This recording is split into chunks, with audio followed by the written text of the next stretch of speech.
So your mom has to go and meet this? He left for me. He came, we prepared this, and then he left.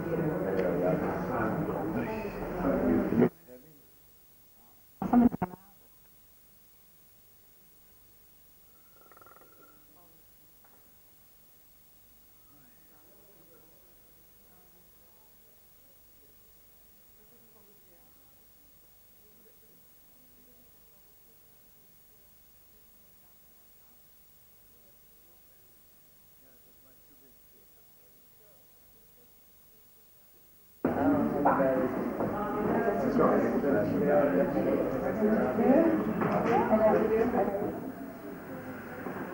How you doing, Daddy? Anybody can make it louder?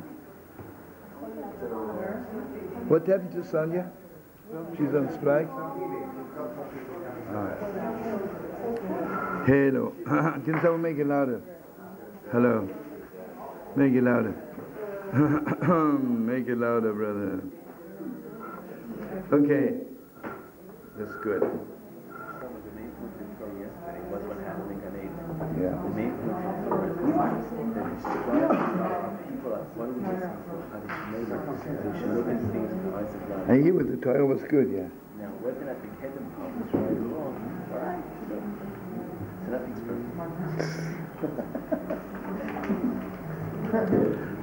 perfect. Okay, the first Torah I'm learning is... Okay, folks, we have just a few minutes.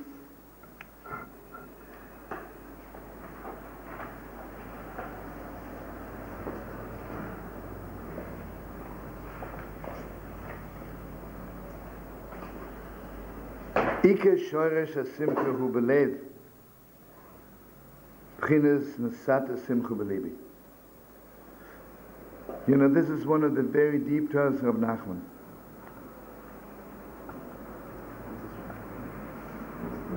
This Rab Nosson, or Rab Nosson, Rab Nachman. Yeah. Because a person has to know exactly for the headquarters, right? If I'm hungry, I feel it in my kishkes, right? You have a headache, you feel it in your head. Your feet hurt you, the feet. What's the headquarters for the heart? I mean, for joy. Where does it begin? And you know what it is? Imagine if I get something, and I don't know if I should put it in my bedroom or in the Frigidaire. So I have to know where it belongs.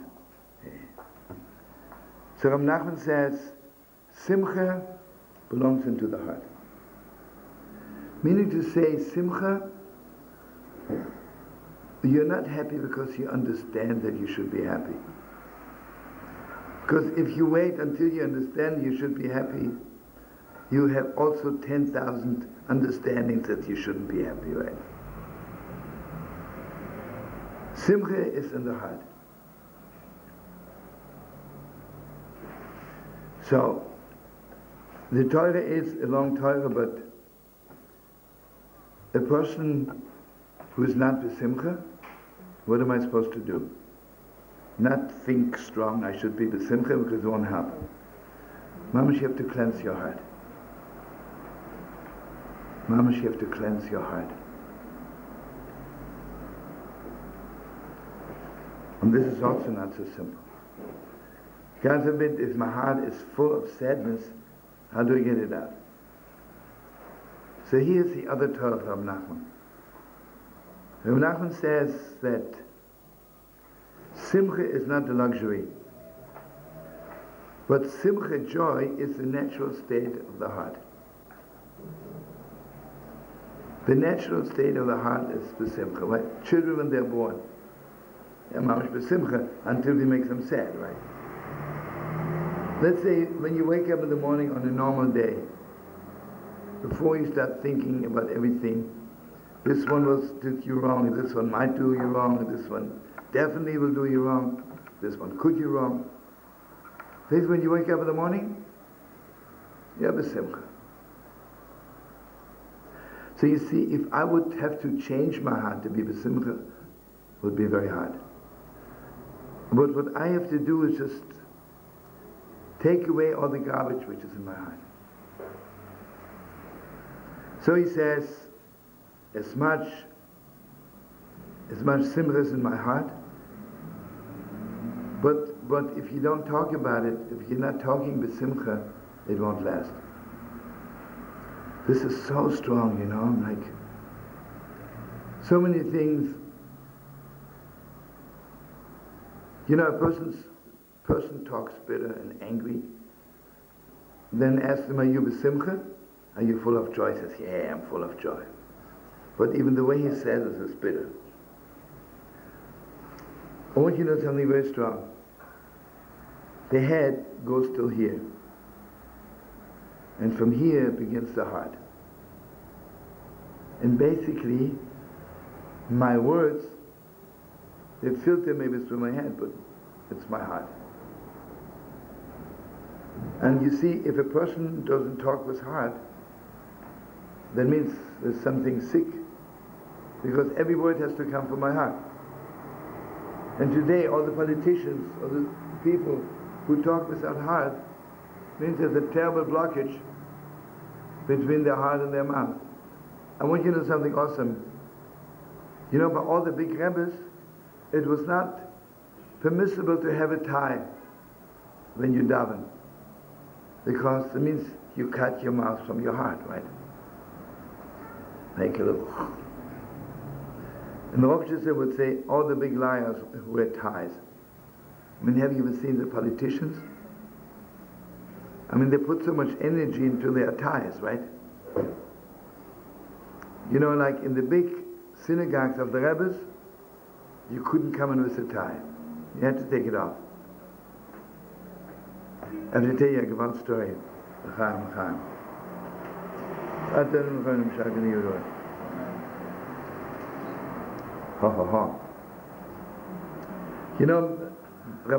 Carlebach, everybody knows the story about Rabbi Shlomo Carlebach, the Heilige Piasetzner. By him it was absolutely forbidden to walk in with a tie. So one of his students, when he had graduated, and he went off a little bit from Yiddishkeit, he was wearing a tie.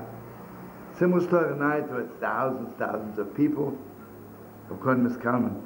Remember, I told you once, Rabbi Shlomo Carlebach was one of the Rebbes. Simchas Torah night, the only person who danced was the Rebbe in Koznitz. Everybody stands in circles, and the Rebbe stands in the middle and dances. But gewalt, the Rebbe takes you and he dances, gewalt, right? You never reach there. It's awesome, right? Awesome. Okay, so he walked in with a tie, and he said, thousands of people, the Rebbe's not going to notice. He's standing by the door. Suddenly the Rebbe turned around and walked straight up to him. Takes his tie off, puts it back in his pocket, gives him a flask, and then he gave him a big hug. And he walked back. This person is a survivor. He says, I want you to know, when the Rebbe gave me a little flask, he washed my soul clean like before I was born. Washed off all the dirt. And when he gave me a hug, he gave me strength to be a Jew till the end of days. That was your Rebbe. Straight from heaven. Thank you. So what I want to tell you is that this is a good time to remember. I don't know if some of you know, why do we wear payas? Why are we supposed to have long hair here? Where did Esav and Yaakov, where did they split? The head goes till here, and here begins the heart. I don't want to say anything bad. Have you ever seen Nazis? The first thing is they cut off the hair from here, right? And today those sometimes a little bit disgusting people with their haircuts. The world is getting cruel again, hopefully not too much. They cut their hair, mamish with a razor from here, right? That means they don't want their head and their heart to go together. They cut off the head from the heart. And what did Yaakov Avinu do? Mamash had long payas to connect the heart and the head. So Rav Nachman says the most important thing is if you want to keep the simcha for a long time, you have to talk divrei simcha. Mama, she was saying, Gewalt, Baruch Shem, thank you God, everything is so good. And David HaMelech, basically all of Tilm is just thanking God. Because David HaMelech, David Malka Mashiach, what was David HaMelech's, what was his thing? His thing was that you should never stop being full of joy. Whatever happens to you. The Gemara said that David HaMelech never stopped singing and never stopped playing on his harp. Never. Remember when he was running away from Avshalom, his own son wanted to kill him? Can you imagine how broken he was? But it says, Mizvah to David, Bevarcha v'vnei Avshalom b'nai. He kept on singing. David HaMelech. How did he keep on singing? Because the words he uttered were so beautiful. Like sometimes the heart brings about the words of joy, and sometimes then the words affect the heart. He says, because you see, this is from Rab Nachman's deepest Torah. You always think you have to talk to somebody else. The most important thing, you have to talk to yourself. Dai, you want to tell them the Torah of Rab Nachman? Talking to yourself? No, don't you remember it? No, talking to your foot, to your head, to your kishka. Remember? Can I tell it afterwards?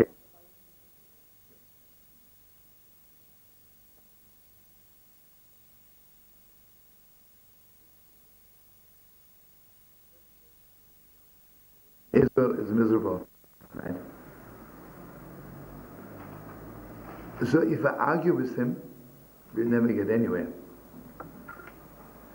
So what do? I keep on saying, oh, it's so beautiful here. Gewalt, it's beautiful. It's Gewalt, it's so good. Gewalt. And see what Rav Nachman says? Good words, when I listen to my own words, it affects my heart so deep, right? And sometimes I'm only sad because I talk sad words.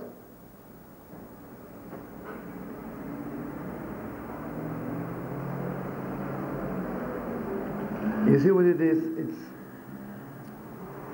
I don't even have words to say it, but basically we didn't have so much time about meditation. But Rab Nachman, meditation is two things. Talking to God, talking to yourself. Mamish talking to yourself. And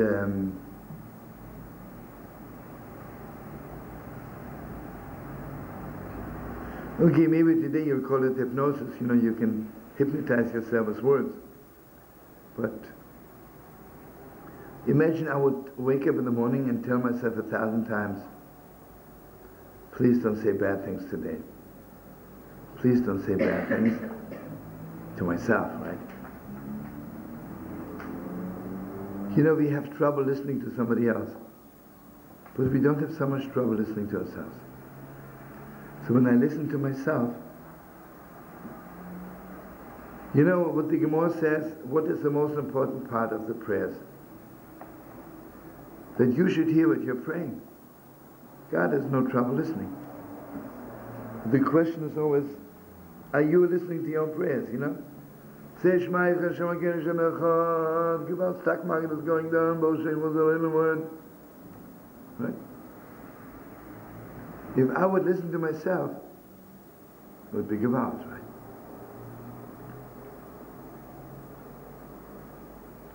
And here's one more thing Rab Nachman says. Simcha doesn't mean just, I have fun, I'm happy, it's beautiful. This stupidity. Joy has a certain light. You know, when you look at a person and they say, I'm besimcha, well, there's no light, no light coming out, so they're lying, right? Simcha?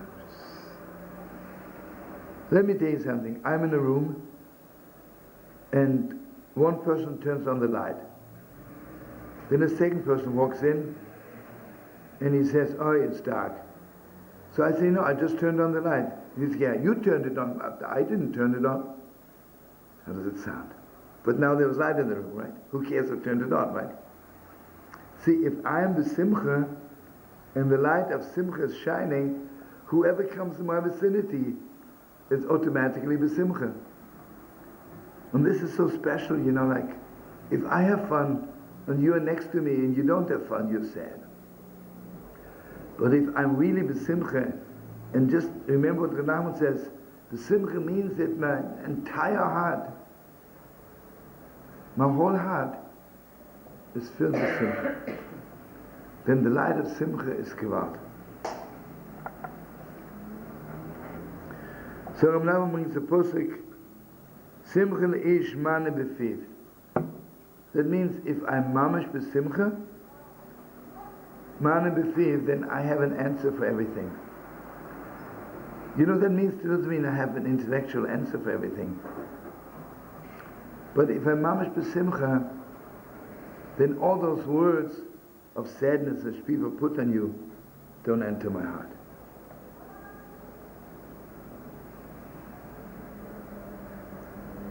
You remember one of the stories I think I told you,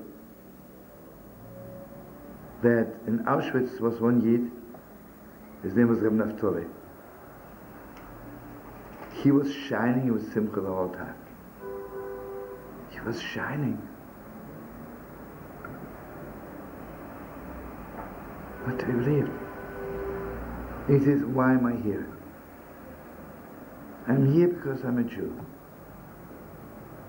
I'm here because I believe in God. Gewalt. It was blowing his mind. He never complained once. Remember the story about Hanukkah? Remember that night? I don't want to get off on Hanukkah now. Do you know that the Heilige Belzer Rebbe was in the ghetto in Bosnia? Then he was in a concentration camp, came out in Nebuch. I think he has 13 or 14 children. All of them were killed. And he never said one word about anything which has to do with the war. Never said one word. The only thing is, his youngest child was Moshe. And he was in a bunker. And somehow Moshe was, and suddenly was shooting up there. And Moshe was a little boy, and he thought that they shot his father. Nebuch, he ran out from the bunker, and he started yelling in Tata, Tata. And they saw him and they shot him. Mamish, they didn't know how to tell the Rebbe, his last child. So when they told the Rebbe, listen what he says.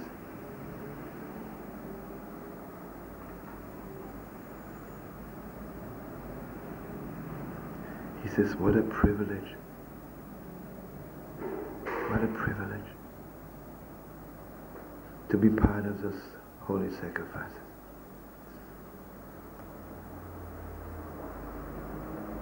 Now he said, in Yiddish, he translate, he says, what a privilege that I also gave a little part. He never spoke again about it. When people were talking to him about the war, anything, he didn't say anything. Because words can knock you off. I want you to do something awesome. You know, Vishnitz, there are few rabbis. Almost the whole energy is into being besimcha. You have to be filled with joy. Because the moment you're not filled with joy, you're dead. nobody has the right to commit suicide. So I think I shared it with you, was 64, and at that time, I'm always on my way to Israel. I would, in the summer, stop in Switzerland for a few days. I'm arriving in Zurich on Friday morning, and going to the train. You know, there's a special bus going straight from the airport to the train. And I want to go somewhere. I decided I'm going to be in hiding for 1 week where nobody is. And before me is a Yidele, with a beard and everything. I say to him, where are you going? He says, I'm going to St. Moritz. He said, where are you going to St. Moritz for? He says, the Heilige Vishnitz is in St. Moritz. Hey, you out. The Heilige Chaimel, Shabbos Chazon, was like this Shabbos. Okay, I'm going to St. Moritz. It was so gewaltig. But anyway, Shabbos was awesome. And I really wanted to see the Vishnitz Rebbe was always besimcha. What's he doing on Tisha B'Av? Okay, Echo was said by Yid, a survivor, that he was so broken. Every word he cried for half hour. And the Rebbe was saying, knee, you know. Make it faster. Knee.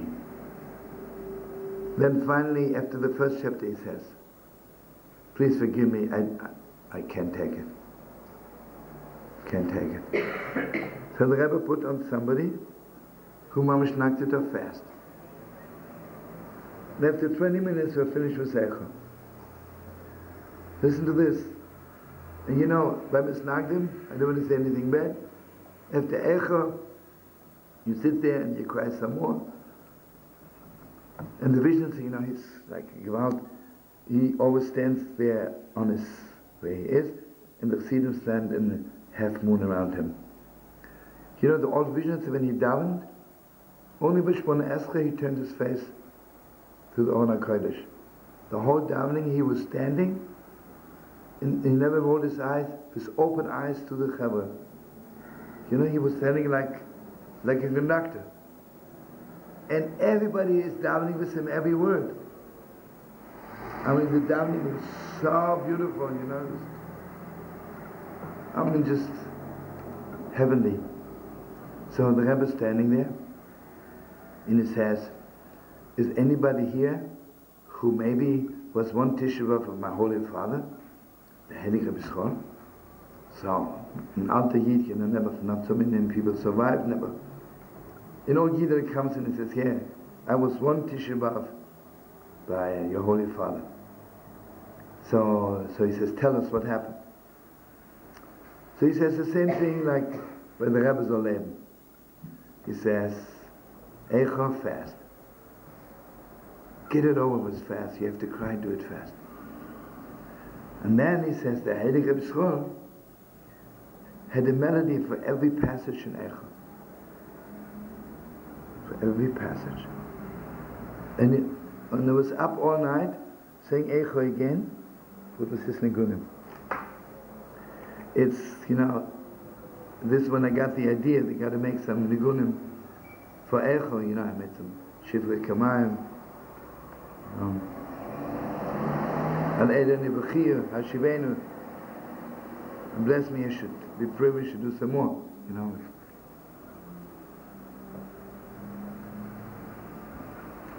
You see, Mamish, you know, Tisha B'Av, you know.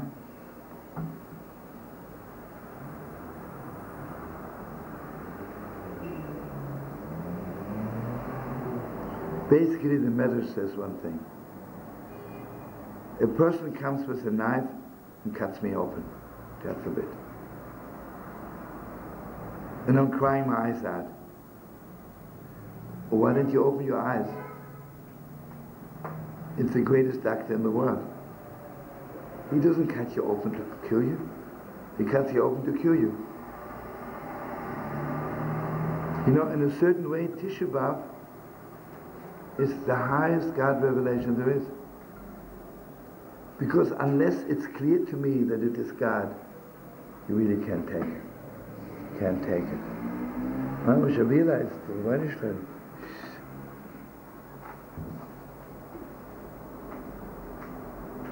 I have to tell you one more thing, which is awesome. According to Kabbalistic beliefs, anybody who has pain for God doesn't really feel the pain. Doesn't feel the pain. So, you know, if someone comes up to and whips somebody because he's a Jew, it hurts, but okay, now listen to this. This is unbelievable. The Heilige Kopitschnitzer. Remember, I mentioned it to you a lot of times. In Vienna, when they took over, the first on their list were all the rabbis. And since the biggest rabbis were grandchildren of the Holy Vishnu, you know, they did a lot of research before they began. They knew the address exactly of every rabbi. So, Gewalt. So what they did, they were heartbreaking. Every morning, 6 o'clock, they would arrest all the rabbis, and then mamash, Gewalt. Heartbreaking. With whips, would make them run down the big streets in Vienna. Never, you know. And then they would give them toothbrushes, this heavy acid which burns you down, and they would tell them to clean the streets with toothbrushes. They did this for a few weeks. And you know, after 2-3 days, you have no more flesh on your fingers, just bones. You fell, right? And anyway, remember I mentioned it to you, I told you that the Heilige Sadiger made it to Israel, miraculously. And he would wake up every morning 2 o'clock, take a broom, and clean the streets of Tel Aviv. And then, one way or the other, one chassid saw it and he stopped doing it, because in Rishon you do everything secretly. So they asked the Rebbe, why are you doing it? He says, when I was cleaning the streets of Vienna with a toothbrush and it hurt so much, I made a vow that if God lets me have the privilege of coming to the Holy Land, I'll wake up every morning and I clean the streets of Tel Aviv. You know. Awesome. But I heard unbelievable stories. You know, while I was cleaning the streets, the Chassidim didn't know about it. Who wakes up 3 o'clock in the morning in Tel Aviv and goes to work? All the push lepers, right? The water carriers, the garbage people, right? The poor people. And when they saw the Rebbe cleaning the streets, and the way the Rebbe said good morning to them, this is a gewalt, right? See, after the Rebbe stopped doing it, the Chassidim wanted to find out what happened when the Rebbe was cleaning all the streets for so many years. You know, was performing.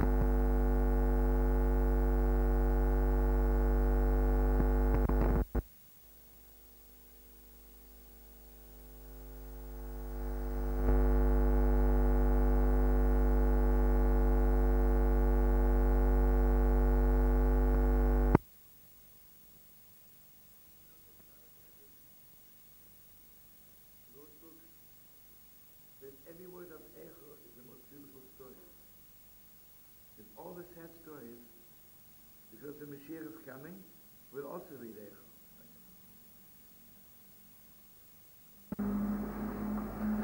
You know, the Tzemach Tzedek has a whole sefer on all the details.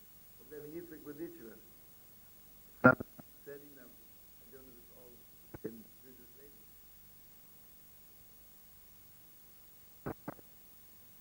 The first thing Rabbi Nachman says,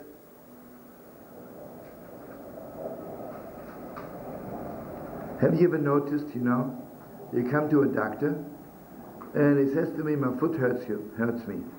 But the doctor knows really the human body. He says, it's not your foot. It might be your kishke, right? But the pain comes out in the foot, but it's really somewhere else, right? Imagine I'm full of pain. Rabbi Nachman says, if you're sad, it's your heart who is sick, not your foot, not your head. So you see what it is? Mamish on Tisha B'Av is mamish the fixing of sadness. Because do you think Jeremiah stopped being full of simcha when he composed the book of Lamentation? Because the Gemara says that God's presence, the Shekhinah, is only when you're full of joy. And here I have to tell you something awesome, which is really like not to be believed. God forbid, when you're sad, you cannot hear God's voice. Avraham Avinu is standing with a knife over Yitzchak, and he hears God's voice telling him, don't kill him, take him off. You know what the Rebbe said?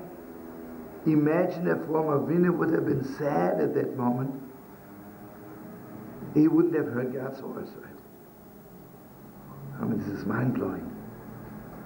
That means he was standing there and was ready to kill his son, but he didn't stop being besimcha. He did not stop being besimcha. And I have to tell you something awesome. Everybody's asking, why is it, we always talk about Avraham Avinu had a test to sacrifice his son. Why did we ever talk about what the test was for Yitzchak? Yitzchak is 37 years old, and his father says, I heard a voice from heaven that I should slaughter you. He says, okay, I'm going. Not to be believed, right? First of all the Rebbe says the same thing. Imagine if one time in his life Avraham would have lied to Yitzchak. One time in his life. He would have told him something which isn't true. He wouldn't have believed him anymore, right? But anyway, this is what the Rebbe say. This is awesome. Do you know when Yitzchak was lying on the altar, he went through all the pain, all the suffering, which all the Jews will go through till Mashiach's coming.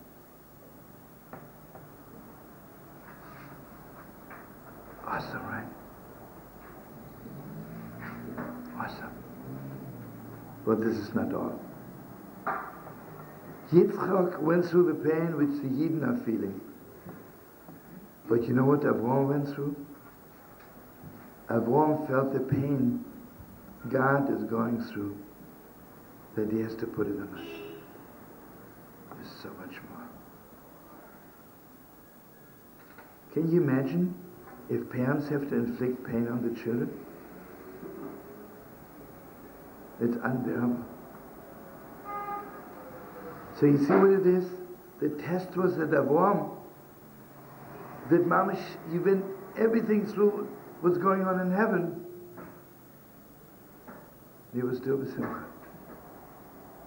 He was still filled with joy. You know what that means?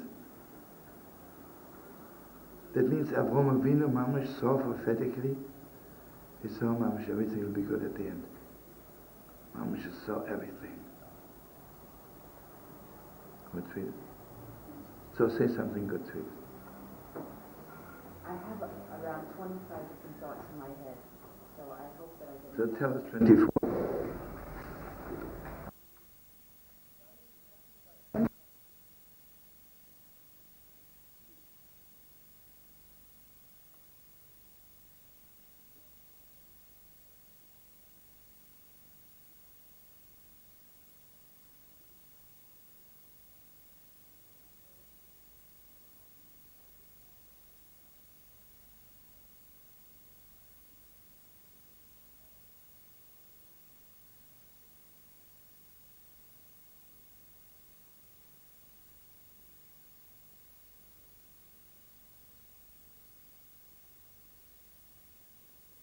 You have to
later, yeah? You'll talk to me even later, because if you interrupt her now, she'll lose her thought. Yeah, I'll keep on going. Okay. It's okay that you agree with me. I just kind of forgot where I was going because you did. I don't agree with you. I disagree. But give her a chance. She has to leave in 5 minutes. She wants to say something.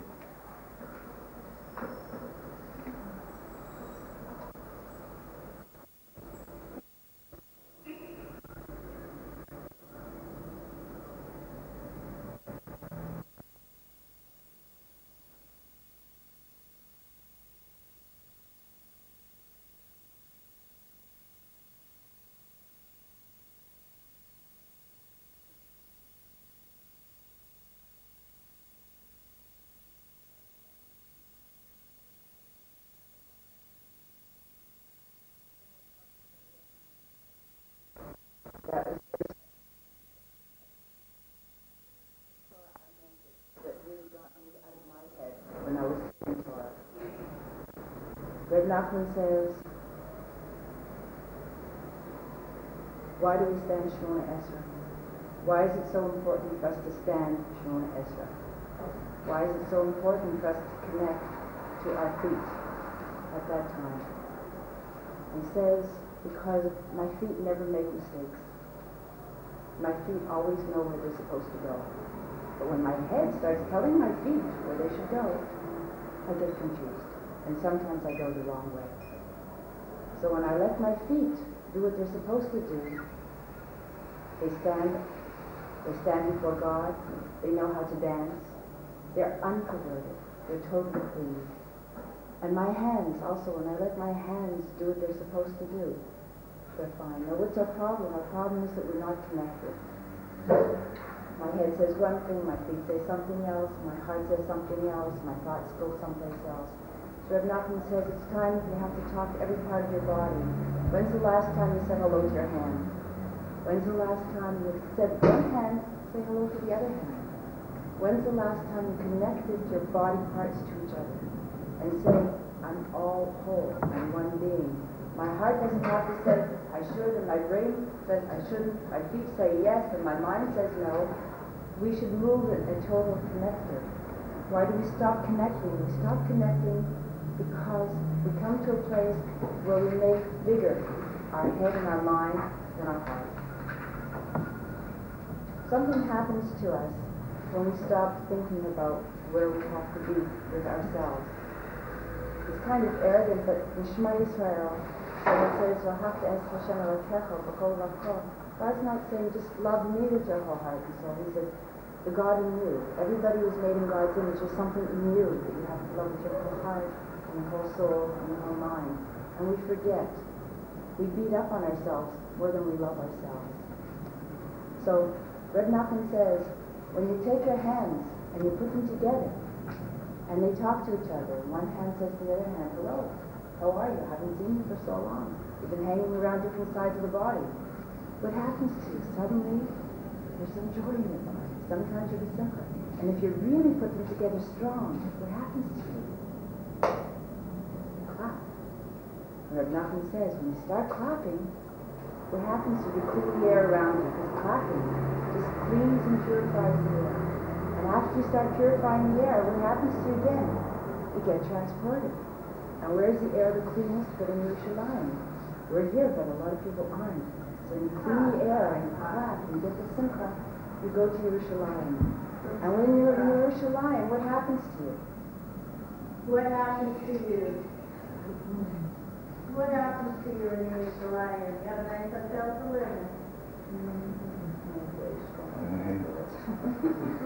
Okay, keep on going.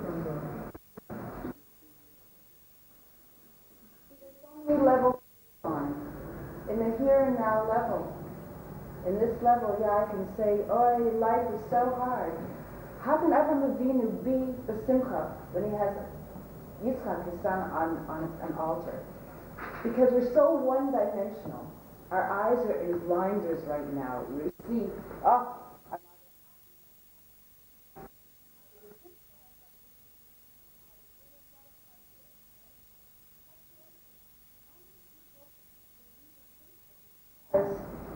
they're alive, because they're made in God's image, because the world is a garment of God, because we are children and we are garments of God. Our children are garments of ourselves. We are the garments of God. If you want to blow your mind on it, you can. But if you're not staying in a good hotel, you can also say, life stinks. There are so many dimensions. So Avraham Avinu could be the simcha. Because it blows his mind that he's talking to God. And it blows his mind that God's leading him. And it blows his mind every second of his life because he is the simcha and filled with light. You know, the Torah doesn't say he is Let me the finish, simcha. okay? Let me This is finish. an interpretation that is so far out. Aaron, when his sons died, he was not the simcha. He was damam. He was dumbfounded. He was overcome with grief, and Moses said, this is right.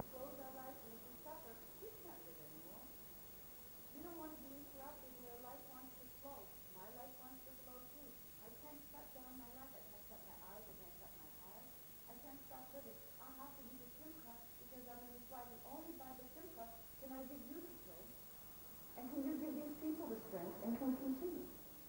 If you feel bad about it, it's only because you're telling me to feel good.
to be here.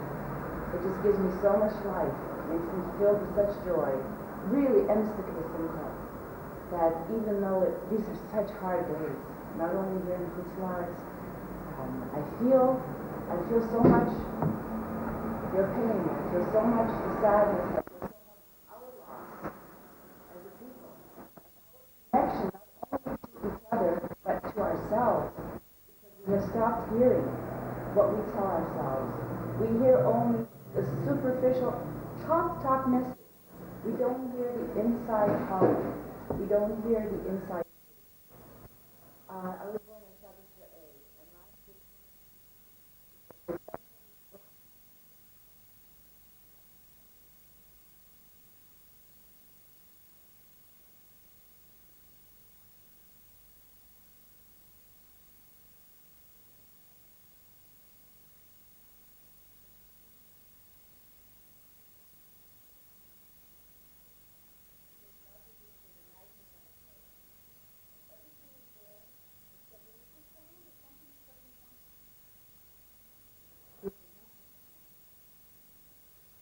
all the pieces are in order. But if the one little pintula, the one corner doesn't function, the whole mechanism is kind of shot. He says, what a horrible thought to think, I have it all, but there's one piece off that's not making me work. They have to connect it to wash away. There's one piece that if only I could connect it to the rest of me, I could flow. Joy is flow.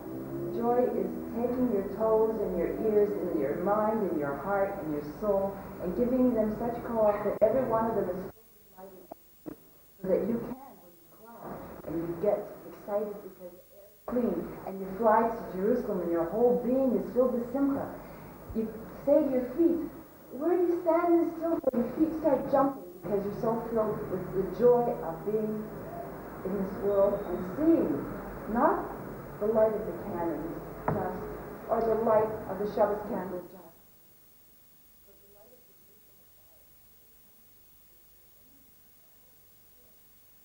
And to see inside the light that we have, but we're not letting out because the thinking is stuck.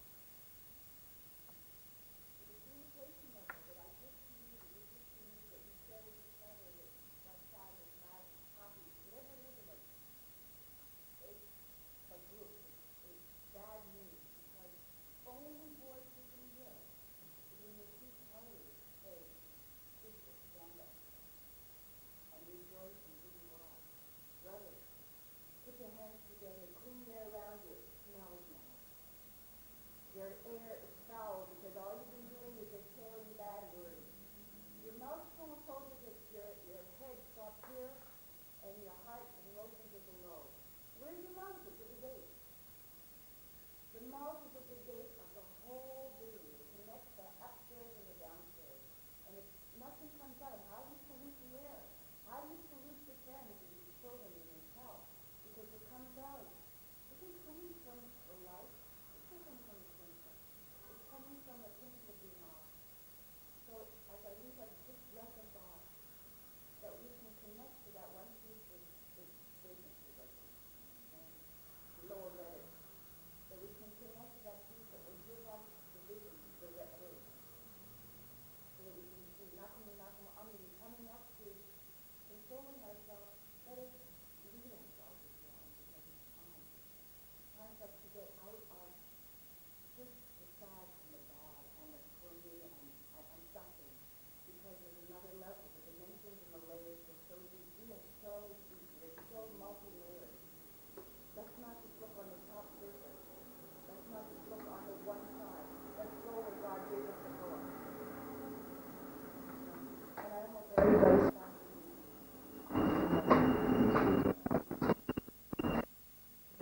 What do you want to say? Well, I wanted to say something, though I probably know less about all this than any of you. You know the most. I think that happiness and sadness are very strangely mixed. For instance, you take the thing where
I was in the middle of telling you.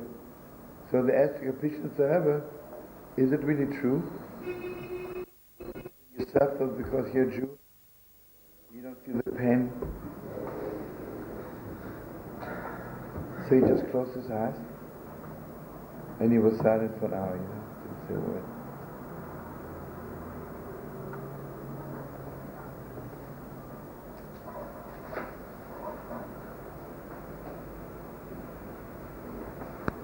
I have to tell you something. In Auschwitz, on Purim, they wanted to give shlachmonos. You have to give gifts to each other. And you have to give some food to each other. And two kinds of food. So where do you get in Auschwitz two kinds of food? And you know what it is? You need a certain amount of oil or fat in your body to exist. If you're completely dried out, you can't exist. So one way or the other, the Germans gave out real stale bread, and once a week you would get a little piece of butter, margarine, just a little. So a few weeks before Purim, Never Keval, the Yidden began saving little pieces of bread, just a little bit of butter. They should have on Purim, not to be believed, right? Two kinds of food to give out to each other. I mean, this is beyond us, right? And there was so much besimcha that even in Auschwitz they can give each other shlachmonos. Listen what happened. I have to say something bad about Switzerland. The Red Cross of Switzerland always loved the Jews very much. So they sent sandwiches for the Jews in Auschwitz. Listen to this. What kind of sandwich? Ham and cheese. Ham and cheese sandwiches. Now listen to this. It arrived on Purim. Now listen to this. You can only give shlachmonos of a food which that person is permitted to eat. And according to halacha, when you're in Auschwitz, you're 100% permitted to eat ham and cheese to keep yourself alive. As much as they themselves didn't eat it, but they were yoyte shlachmonos, right? So they gave each other the sandwiches, which was bread and meat, right? So, it's so crazy, so you think, the Red Cross in Switzerland, we're big anti-Semites. But when you look at it from a higher place, God put in their heart to send ham and cheese, right? Unbelievable.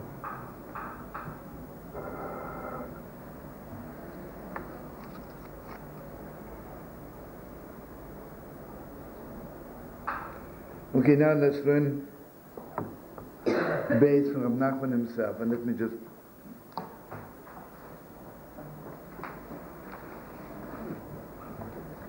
this is an awesome Torah.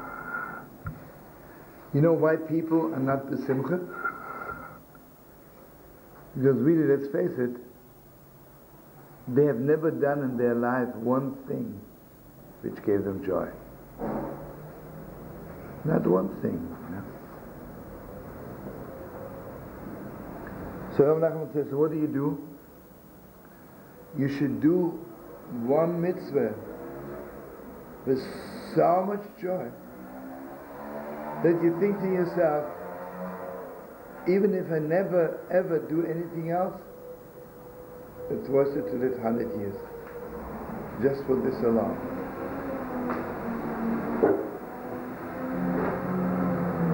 Rav Nachman says, and what Shem Tov basically says, when you do somebody else a favor, the joy should be so gewalt, They do somebody else a favor, they should be clear to you it's worth it to suffer 100 years in this world just for the privilege of doing somebody else a favor.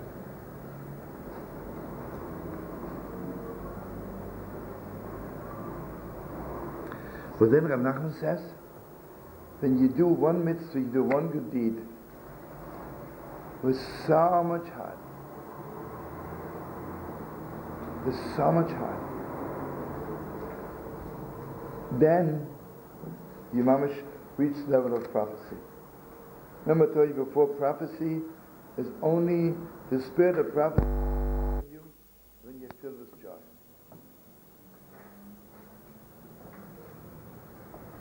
I'm sure you remember that the Gemara says outside Israel there is no prophecy. It's only because after the destruction of the temple we never reached the level of enough joy to have real prophecy. But we have little prophecy. So this is unbelievable. Sometimes you can feel it in heaven, there's something going on, right? But it's not decreed yet.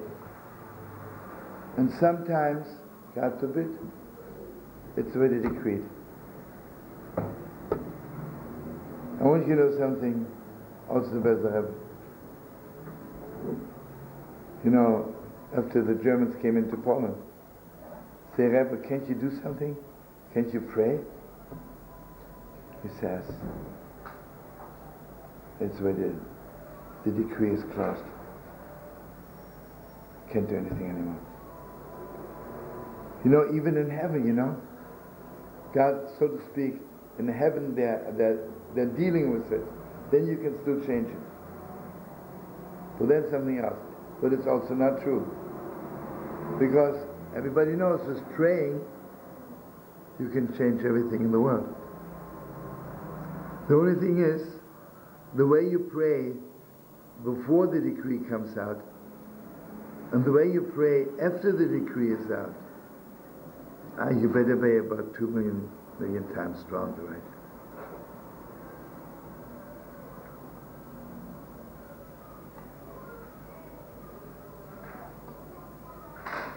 So he says, because God forbid when the decree is out in heaven, then you cannot even pray anymore, because the gates are closed.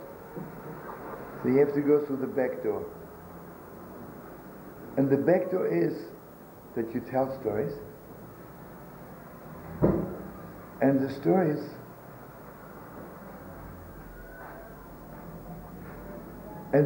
opening gates. There's one of the deep Torahs.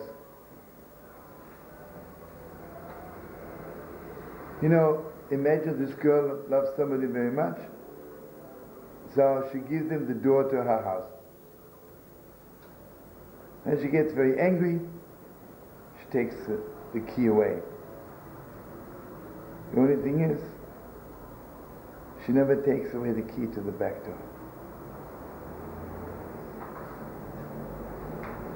So you see, Rav Nachman says, the key to the back door is always open, or maybe it's never closed. But there, if you pray, it's from the front. Okay, I'll tell you. What happened? Oh, it's a great day. But how does the wind know it's close to Tisha B'Av? The Russians sent some fuel crews to make it feel comfortable. What? Russians took fuel crews to make it comfortable. Yeah, I was only joking.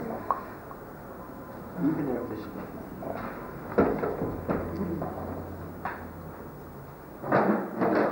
I mean, it's a little bit funny just to lift our spirit. A woman came to Ramotra Chernobyl and she says, my daughter is in labor for 3 days and just never go out in those days, never. What women had to go through, never go out. For Shem now, the Baal Shem Tov said before Mashiach is coming, Chava will have fixed what she has to fix, and the sign will be that childbirth is not dangerous anymore.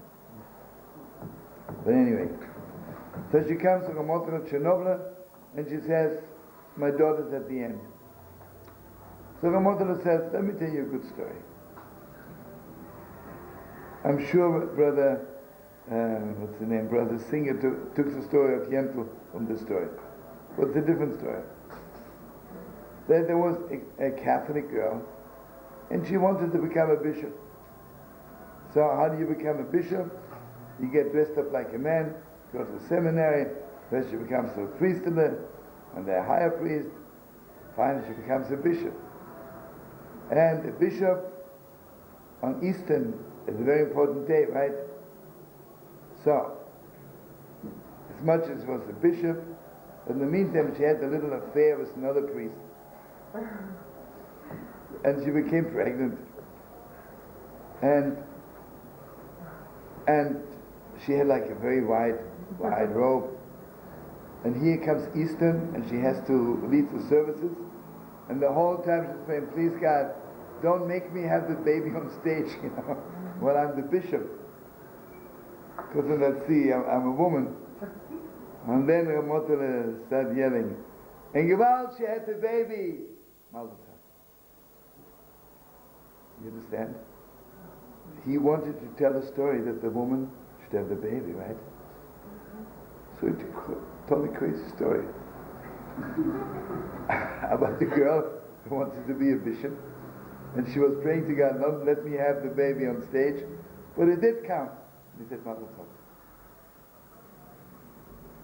You see what it is? While he was telling this funny story, right?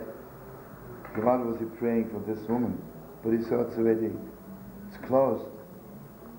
So he went from backstage. Awesome. And Ramotta the Mamish left word that whenever someone is in labor, you tell the story. Unbelievable. You see, you have to be a rabbi, right? And I'll tell you something. I tell the story like that. Can you imagine Ramotta when you told the story? Most probably the deepest yichudim and combinations of God's name what he put in, So Rav Nachman says, this is so important. Imagine I'm so sad and I can't get out of it. Can't get out of it. So I say to myself, is there one mitzvah, is there one thing I like to do? So I decide on one mitzvah, on one good deed. And mamish, do this one good deed. With all your heart. And you see how deep this is. Rav Nachman says, what is called with all your heart? With all your heart means that even if I never ever do anything else, I was glad I was alive.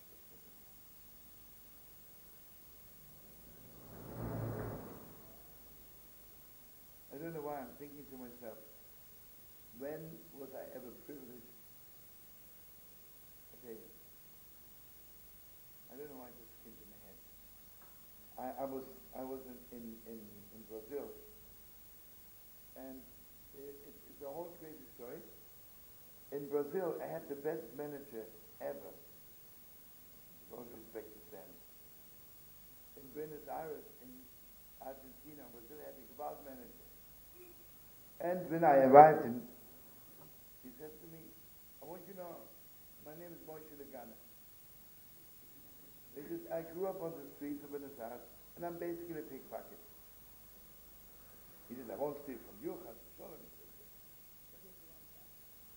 But you know what it is? The crazy thing is, I never got a penny. He made thousands. And I'm not even bragging him because it was so good.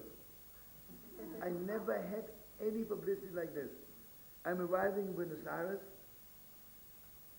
I'm on front page in every newspaper. I'm every day on the radio, every day television. You know what he organized? That the first meal I eat in Buenos Aires, I'm eating with the wife of the president, who was Perón at that time, Mrs. Perón. And you know how he got it together? Because there's a factory of kosher cheese in Buenos Aires, and they sponsored it. Because what can I eat by Mrs. Perón? I can eat crackers and cheese, right? So it was crazy. The whole focus was not on me and not on Mrs. Perón.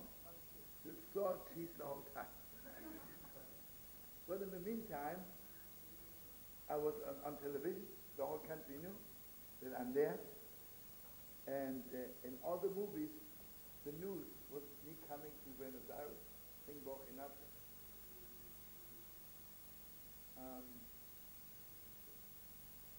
We know. Well, I think that in Rio de Janeiro, and you know, Rio de Janeiro is crazy, right? And Moshe is also crazy. He put, in order to get special attention, he said that the rabbi came from America, he's singing, and Shabbos, he fast. He puts on black garments, and he's not permitted to use the elevator. Not use the elevator, not because I'm saying. He made a whole utility stuff, and it was in all the newspapers. But I'm crazy. So a rich, non-Jewish Brazilian called up the newspaper and they said, "This doesn't sound normal. What's this person doing on Shabbos?" So they called up. They knew I'm in a hotel. So I said, "I'm so sorry to tell you such stupid stories. Please send me the editor, and I'll tell him what I'm really doing on Shabbos." Anyway, to make it very short, I had a Gewalt article about Shabbos, about Simcha, Gewalt, and this rich Brazilian said like this: if they every Sunday for 1 hour is a show on television to help those sick homeless kids, they're mamish sick, He says, if I come and I sing on that show, then he is giving $2 million for the poor kids. Unbelievable, right? And the Jewish community is a bit stupid, so they answered back, "No, I can't come because I have to give a concert." Chil Hashem, God forbid, the poor people hear that I'm not giving because I have this play in the Jewish center. I said, "Folks, I don't care. I'm going to the television show. Get yourself a chazan to go till I come, Stupid. Anyway, to make it very, very short, I was on television, and there were 100 mamish sick homeless kids, from the street. And I wanted them to sing with me. At that time, my big thing was Am Yisrael Chai, right? And you cannot tell them long words, but Chai they can say, right? So I said, the Brazilian was translated in Portuguese, that we all are here to give those kids life. Chai, right? And every few minutes I was singing Am Yisrael Chai, and the kids would yell Chai, Chai, Chai. Okay, I got a little bit famous on the streets. And wherever I went, all the poor people, they live on the streets. Right? Then I'm giving a concert somewhere north of Brazil. And in a fancy hotel. And they have a law that those poor kids are not permitted to be on hotel grounds. And I'm sitting there. It was mamish learning more than it was mamish gewalt. And I see a little boy and a girl. The boy looks 10, the girl is 12 maybe. And they were standing there, and they're afraid to come in. They're standing by the border. So I motioned them, "Come in, sit down." It was crazy. They don't speak English and they don't speak Portuguese. We were communicating so much. First of all, the girl told me it's her birthday. "Hey, how you doing? Geht's dir gut, yeah?" And to make it very short, I want you to know that the manager of the hotel came out and he was supposed to throw them out. I says, "Do me a favor, I'm paying all this heavy money. Do me a favor, give me 10 minutes of your time. I want to talk to them." So the girl told us that her father ran out from her mother before she was born. Then he came back, her brother. And her mother works day and night. Day and night. She cleans houses. Cleans houses day and night. And, she and her brother, they are so sweet with each other. You know something? I told them to bring in cake and sandwiches. Do you know the way those kids ate? They're putting the English Queen to shame. How noble they ate.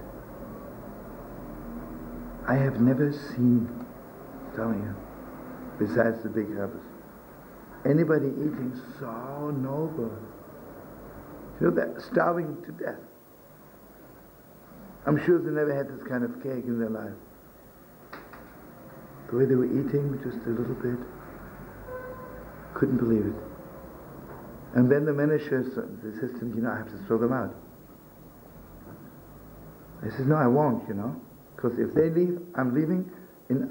I put in all the newspapers, because I gave a big concert that night, that I was thrown out because I wanted to take care of two poor kids. You know, he began crying. He says, do you know something? Do you know I was one of those homeless kids? And it's a miracle I worked my way up. I'll tell you something, I wanted so much to adopt those two kids. You cannot imagine, there was just, how much a prince and a princess. And, you know, I was begging them, please come tomorrow with your mother. And they never showed up again. And, you know, listen, it's so many years later. And I thought to myself, if I only had the privilege of feeding those kids, it would be the greatest thing in the world, you know? So you know how much abuse those kids have to go through in their life? And maybe they'll remember they once met somebody who treated them like a human being, you know?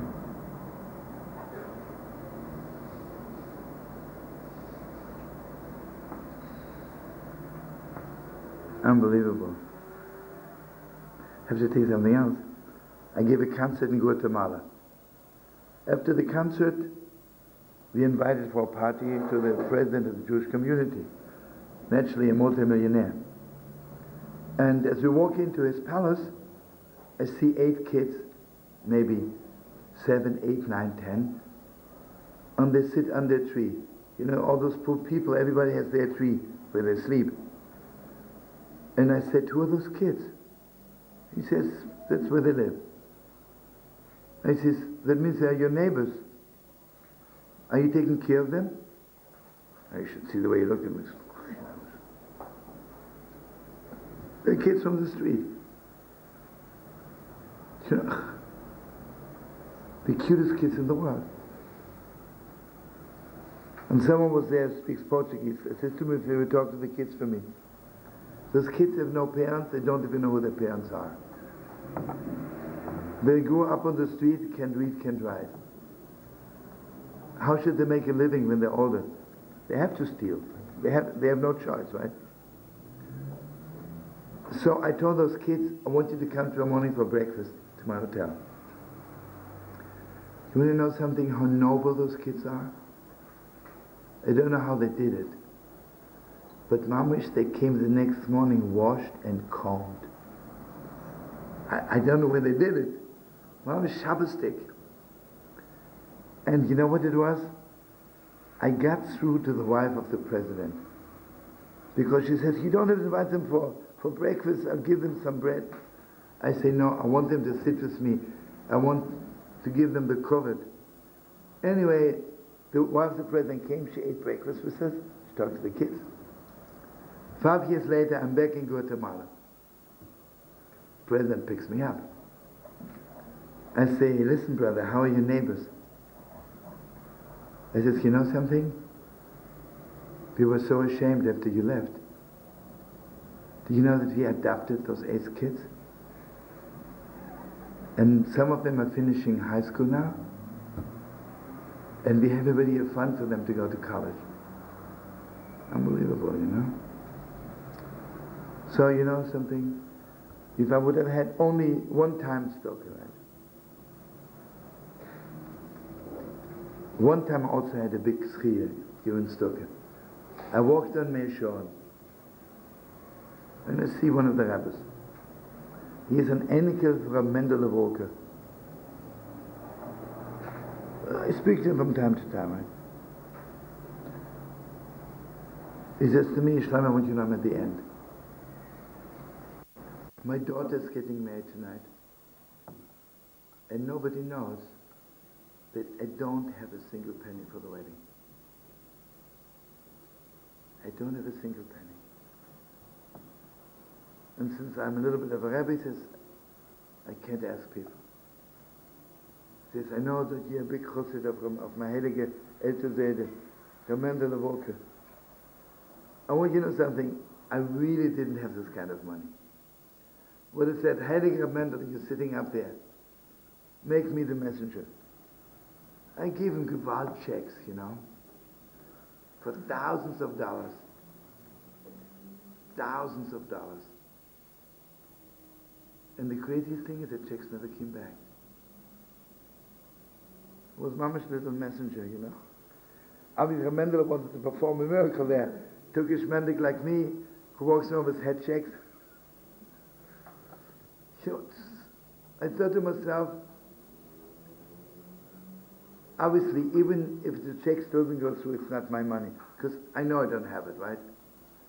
I cannot pull out a check, 5,000 in October, 5,000 in December, and 5,000, I don't have it.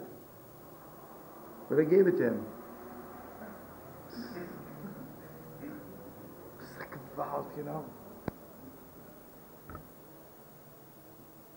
So Rabbi Nachman says, whenever you're sad,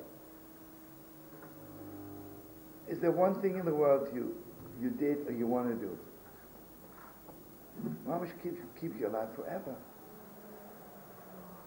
But then Rabbi Nachman says, if you do something b'simcha, then Mamash is so full of prophecy that you know how much you have to pray for something. If the decree is out already, if the decree is not out, you just pray. If the decree is out, then you cannot pray. You have to go through the back door. Well, something real strong. Baruch Hashem, I know this story from Rabbi Nachman. I one time came to a person, remember, I'm not a doctor, Moshe is. He had cancer. He couldn't see anymore. Because started saying he had no hair. It was at the end. So I go in there and say, I bless you to have a refuah shleima. It's over, right? So what I did, any Chassidish story I knew about healing, I told him. And you know what this? We didn't know if he can hear or not. So I put my guitar next to him, and his wife, never Gewalt. She was saying to him, Nachman, if you hear the stories, can you just tap your finger on the guitar? So he tapped his finger, Awesome.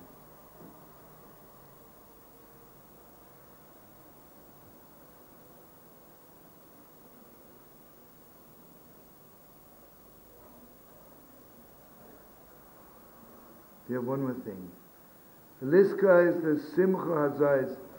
Friends, I just told you stories of myself because I'm sure everybody has stories. Mamash, it should be clear to you, if ever in your life you did something, it's enough to keep you alive forever. Keep you alive forever. Then it says, Liska is the Simcha Hazais.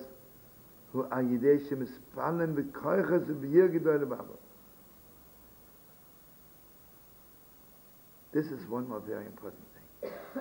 If you want to know how happy you are, how much you are b'simcha, this is very important.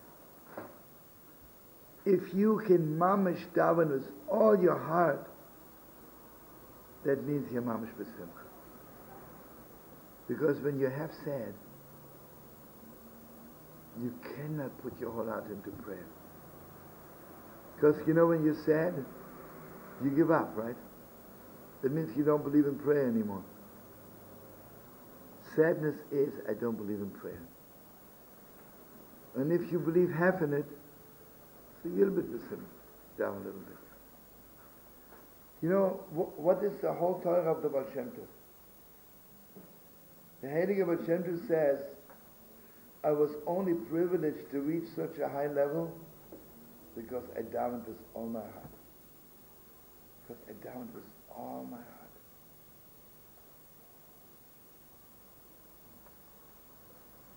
Remember, Rabbi Nachman says that, you know what it means with all my heart? With every ounce of energy I have. Has to be mamish. Praying is not an act. It's a state. Mamish. I am mamish praying, right? I have seen it happen, you know. I tell you something. The Heilige, Steffi Nefshe, the son of the Heilige Rishna came in Romania, came to a city, and he wanted to go daven, and with him came thousands of people. So they told him that the big shul is too cold. They don't go there in the winter because they can't heat it, it's too cold. And the little shul is too small for all the people. What should we do? He said, let's go to the big shul. And you know, in Romania, really cold, right? The Rebbe davened 4 hours. I'm sure the people died 1,000 times from cold. The Heilige Steffi Nefshe. And you know, he said, in Steffi Nefshe, like in religion, you don't chuckle so much. You don't chuckle at all. He said like this. If you know something, his whole vicinity was a river of water, sweat. A river. His talus was wet, his capote was wet, and the whole chair around him on the floor. Come out. Can you imagine with how much strength he davened, right?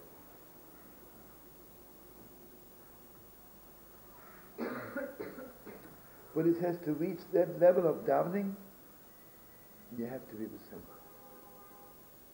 You have to be mamish with simcha. I'm saying what? You're saying that it says here that to reach that level of tefillah you have to be with simcha, and what it seems to say is that to reach that level of simcha you have to daven like that. It's also true, you're 100% right. It's like oil and soft, you know. The moment you begin to, you decide, mamish, today I have to know, I don't care.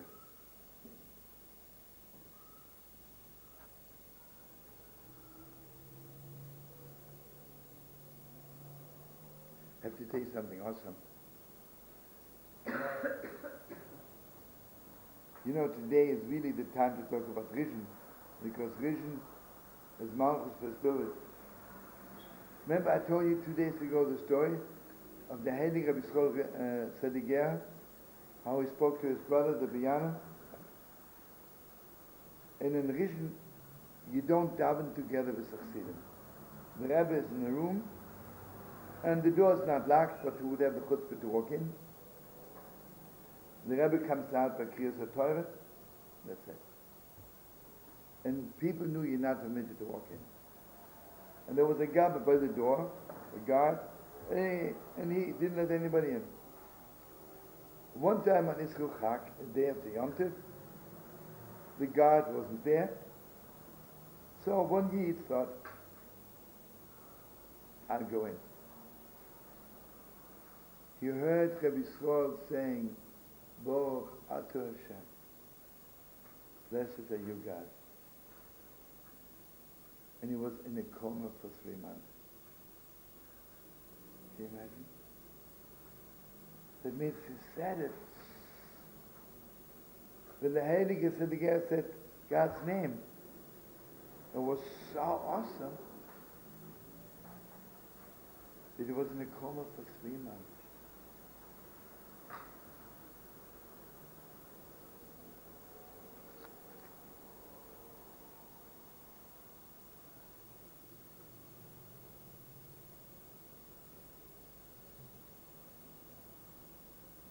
I have to tell you something.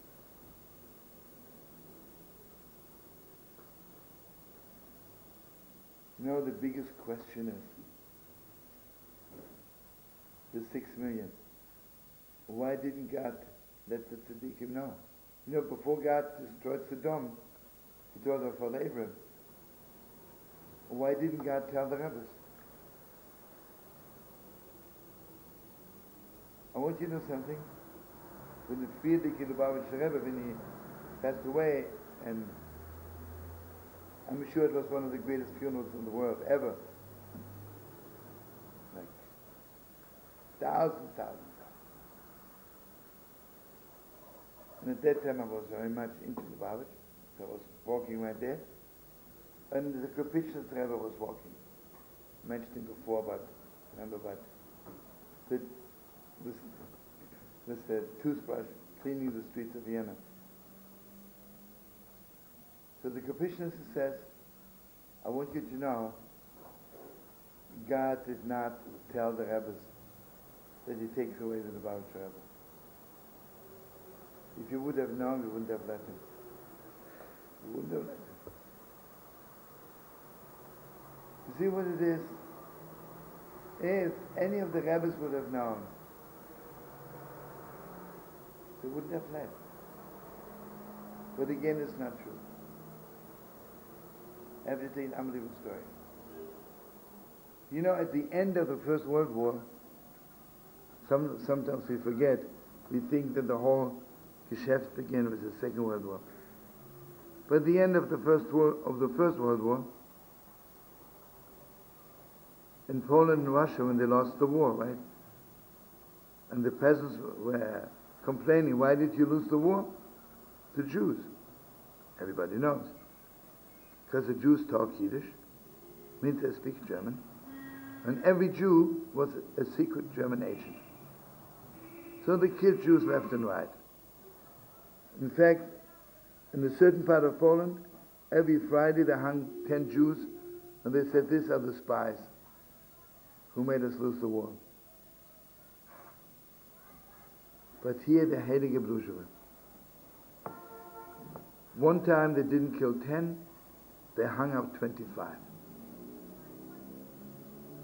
So they came to the Heilige Blusheva, told them things are getting out of hand. They hung 25 Yidden. You have to open your hearts. The Blusheva says, close the door, lock the door. He began smoking pipe. And the whole room was full of smoke. And they couldn't see each other. Then he says, you talk to me about 25 Yidden? In a time not so distant from now. That would be a joke. The time is coming, he says, when millions of Jews will walk in blood over their nose. Kept on smoking.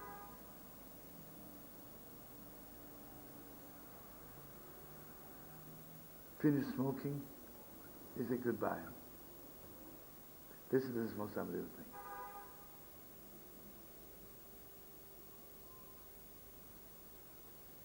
The people walked out, and one says to the other, what did the Rebbe say? Nobody remembered what he said. Nobody remembered what he said. After the war, maybe 20 years after the war, two Yidden meet by the Holy Wall. I said, you look so familiar. Where are you from? Oh, he says, you know, the last time I saw you was with the Heilige Blusheva. Then we complained about the 25 people. He says, do you remember what he said? He says, you know something? You know when I remembered it? When I was in Auschwitz. I remember the Rebbe saying that millions of Jews will go. The other Yid says, oh, so you're not crazy. I only began remembering it when I was in Auschwitz.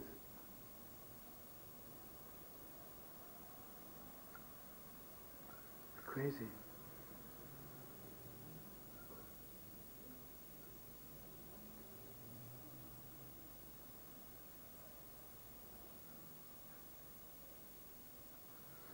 All right, what do we know? What do we know?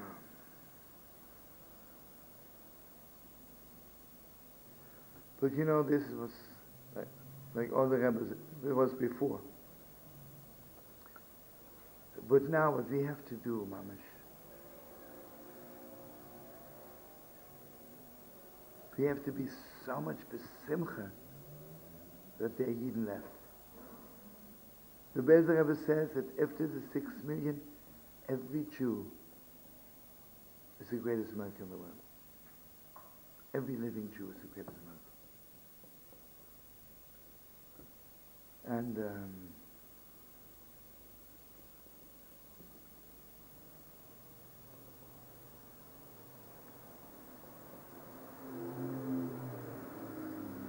Mamash God should give you strength to hold out.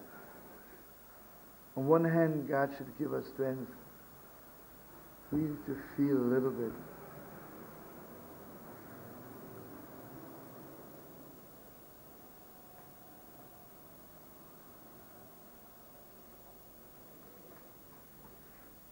I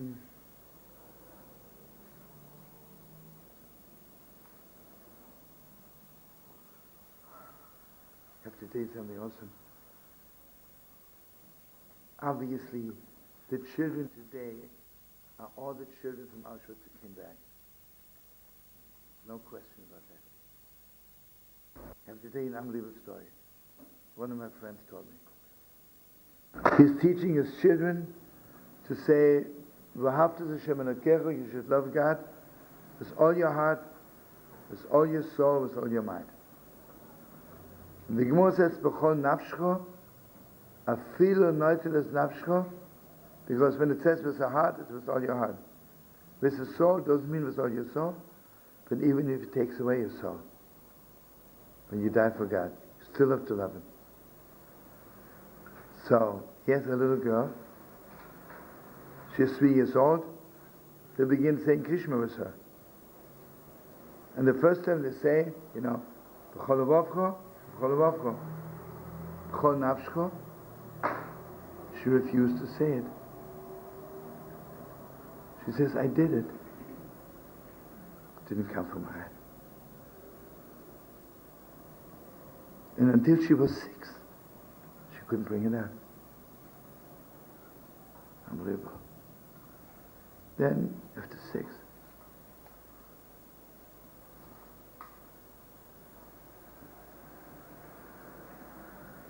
sometimes we're angry at so-called non-religious Israelis. What do we know, right? You think all the soldiers today, they're just high school graduates and different neshamas, right? Different neshamas, different people.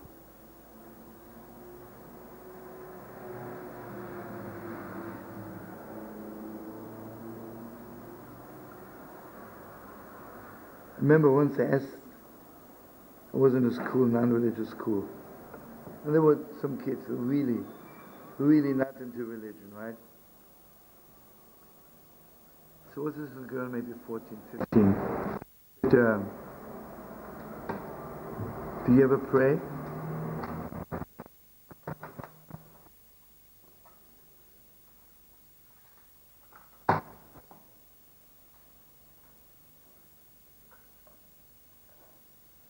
I said, do you ever pray? I was expecting him to say, in the secular school I don't pray. See what she says to me? Do you know I pray with all my heart?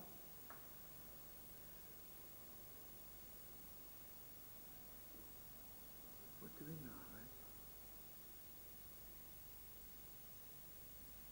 You see, today the relationship between all of us, between every Jew and God, between the world and God, is so hidden, so deep. What do we know?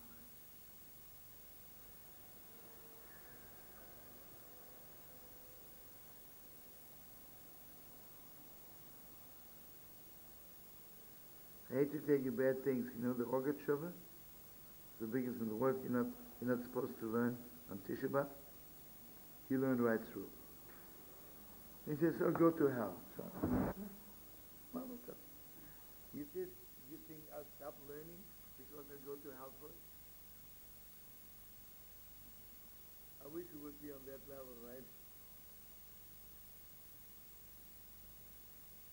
So basically, from now, right at the midday, until tomorrow night, you're not supposed to learn. Why aren't we learning? Because they say, Master of the world, all the Torahs you give us learned enough. You know, I come to a doctor, says, "This is all the medication you gave me, I'm still sick. You better come out with something better." So the most unbelievable thing is, you can learn. You can learn certain things about Chumbes and Mikdash, about everything, but really learning.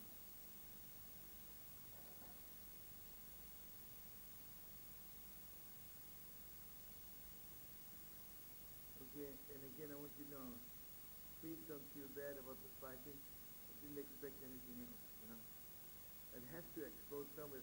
The morning of Tisha B'Av, I remember in the house of love and prayer, we had also learning the whole week. And the whole time was good. The morning of Tisha B'Av, it was mamish violence. And two mamish good kids. I know what got into them. They jumped on each other, and one of them wanted to call the police, and somebody else mingled in. I said, "Shut up, be quiet." So let's just hope that a few 36 or 48 more hours to go is fast. If someone insults you, it's not that person insulting you, it's the air. Cool it. Because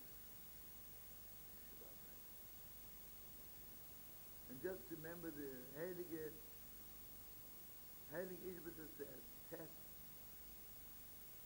The letter test. Therefore it says, Tuva the Jonas to the rain. Everything good is hidden in it. Number 9 is the deepest number. Most hidden.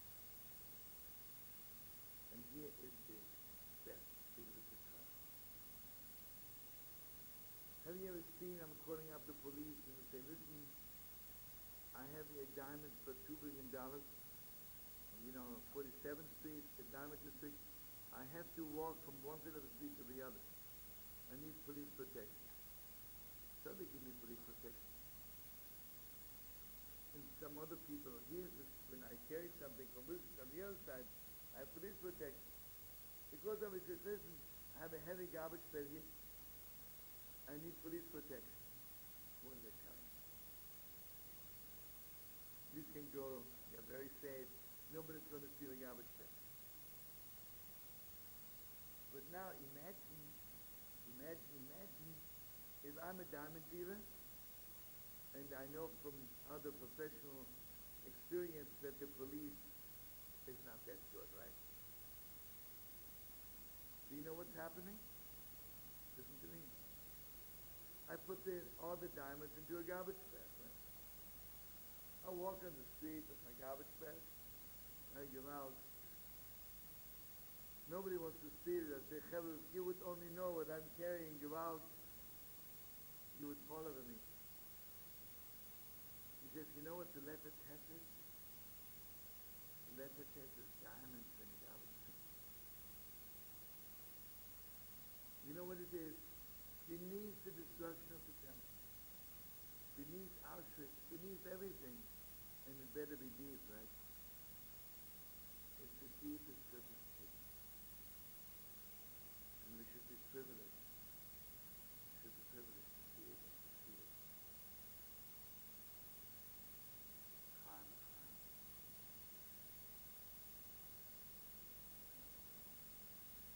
Ask me anything. I may not know the answer to it.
what are they talking all day?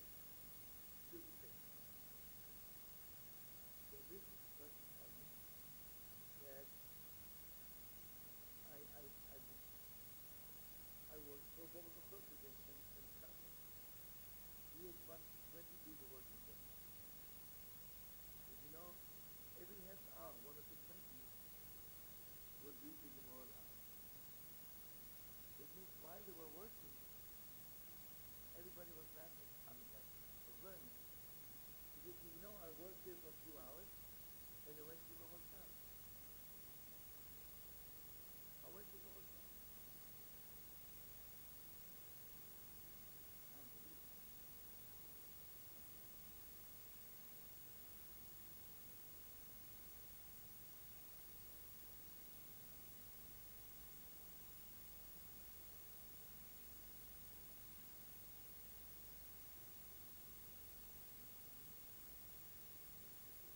And it was a big thing there. Where's your room? You like to eat later on tonight?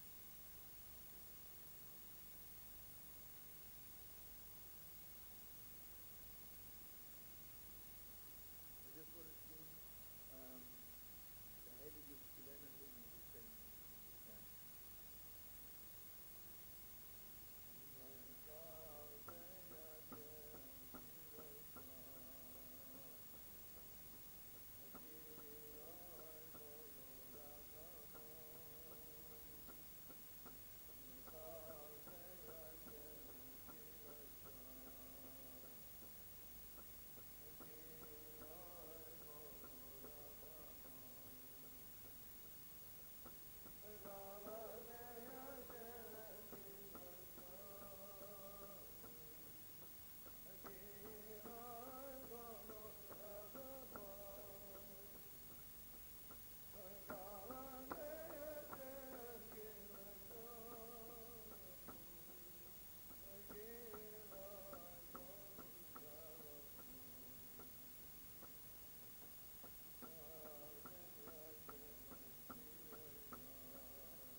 Gila